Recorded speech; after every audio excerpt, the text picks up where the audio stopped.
Good morning, everyone.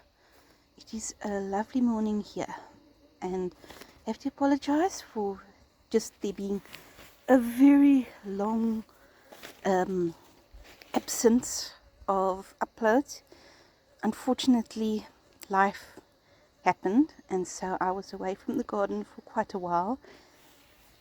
As you can see, the garden needs quite a lot of work again, but now that I'm back, I should be able to do it. I should be able to get it back to looking, well, like a garden. As you can see here though, our lavender has grown quite nicely, and there's bees. Now these bees aren't just here for the lavender, they will at some point come here to our zucchinis, which are doing splendidly right where they are. Just look how beautiful that flower is. So with the help of the lavender, we are getting quite abundance of zucchinis, and the grape is, as you can see, growing quite heavily. I was actually very worried when I cut it just before I left. I thought that I'd cut it too far down, but seems like the grape didn't mind it at all. And here on this side we have our coffee tree.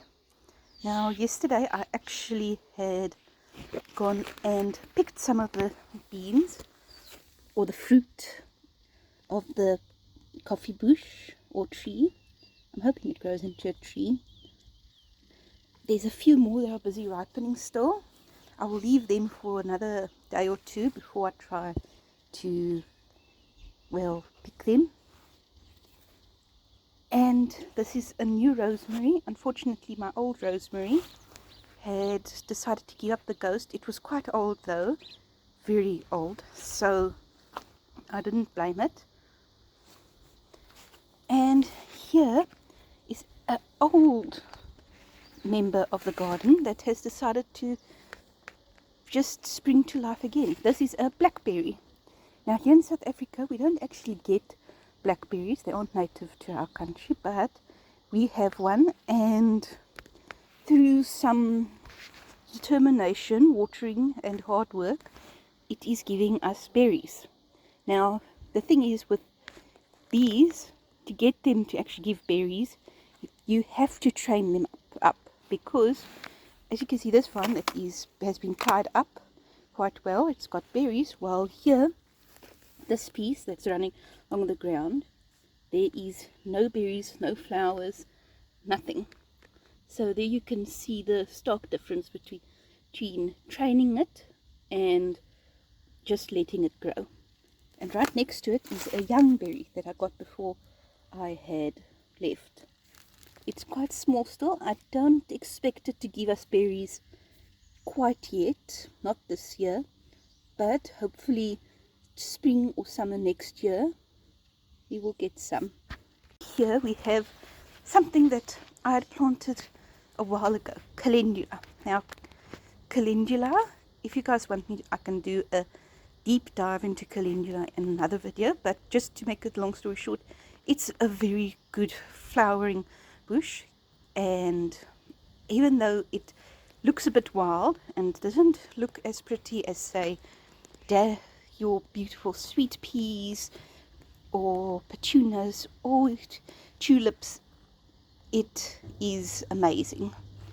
And I don't mind that this tire has gotten so overgrown. I actually encourage it to, because I would like to grow more calendula in the future. Now let us go around, and here you can see my handiwork of this morning. I had to get some wild garlic out. Unfortunately, I have a bit of an infestation of wild garlic, and so I have to continuously pull out everywhere. There's a bunch in the back garden. I'm still working on that. And next to it we have these. We thought it was leeks, but it isn't. It's a type of spring onion. I am just waiting for the seeds to come so I can plant anew. And this is one of my pride and joys, my Tabasco. I don't know why the Tabasco, doesn't seem to really be, well, going red or large. If you guys have advice for how I can try and get it to grow even larger peppers for myself, then please in the comments let me know. I would love to, and trust me, I will see your comments. This is this pot actually has two purposes. One, it's growing Swiss chard, and yes, the Swiss chard looks really bad. It looks like it's been eaten heavily by a lot of things, but through the Swiss chard being eaten, these other plants are thriving, as you can see. Here we've got a lavender with the plants, and there's nothing in it, and it has also spared another fruit or vegetable, depending on what you decide it is. I will show it to you in a moment. But also in this pot lives a skink. Now a skink is a type of lizard that it's quite large and eats all of the things that I don't want, such as snails, slugs, the bad insects. It eats them all. So I generally try and be very careful here because I don't want to scare the skink away, but I also would like to occasionally be able to get some of the younger, more tender Swiss chard leaves. And this pot has a beautiful lavender. Now, to think, before I left, this lavender was quite small. It was about a quarter of this size. So the fact that it's grown so well, I'm very proud of it. And around it is again some spring onions as well as dill. Now this dill, it's supposed to be the giant variety.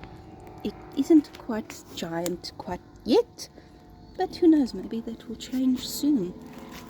And then we have another pride and joy, my Romas. Now, I have struggled with growing tomatoes for years. Every time I've tried growing them, it didn't work out. They'd always either rot or fail. So the fact that I'm actually getting Romas, and not just tiny ones, but very good and healthy sizes, yeah, that is I'm very happy. Sorry for the camera shakes, there's a lot of flies around. It's summer here. And this is just an oregano that at first it came from this, and this one actually spread over the entire pot. So I had to just get it under control. That was to cut off quite a bit of it. I planted some in the back garden, and then there is here some. Now this is just regrowing. Oh, and there's a little parsley. Hello there. There's also some parsley that I have growing. Again, the parsley is that I tried to grow it and generally struggled. There's some parsley here amongst our strawberry as well. I don't mind that it seems to be all over. It's a garden. Gardens are actually not supposed to be fancy. Remember, nature doesn't really like having straight rows, straight lines. It will fill in whatever gaps there are. So the fact that we've got parsley growing here, it just means that there was a gap, and the parsley grew in that gap. And lastly, here is lamb's ear. Now again, I will, if you want to know more about lamb's ear, I will talk about it in another video. But as you can see, this is a type of sage with these fine little hairs. So despite what you may think, this plant, it feels like velvet to touch it. So those that like velvet and like a feeling of velvet, you'd like this plant. Well, that is it for my update for today. See you guys.